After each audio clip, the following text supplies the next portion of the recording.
Cientos de festeros y vecinos se concentraron anoche en la Plaza Ingeniero Castells para escuchar los discursos de Samantha Villar, pregonera de honor, Marta Alcalá, reina de las fiestas, y el alcalde de Paterna, Juan Antonio Sagredo.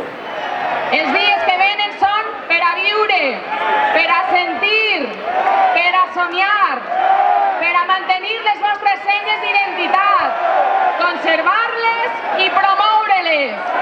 Visquem la màgia de la festa! Bones festes a totes i a tots! Visca la festa! Visca Paterna! La pregonera aprovechó la ocasión para compartir recuerdos de su infancia en Paterna y mostrar su cariño por los paterneros. Estoy emocionada, excitada y contenta, la verdad es un honor que me elija a mí una honrosa y honrada villa como la de Paterna para inaugurar sus fiestas mayores, es todo un honor. Entonces, la verdad es que estoy emocionada. El alcalde Juan Antonio Sagredo agradeció la implicación de los vecinos en las fiestas. Hagamos de nuestra fiesta nuestro emblema. Sintámonos orgullosos de ser de Paterna y recuperemos juntos nuestro sentimiento de pueblo.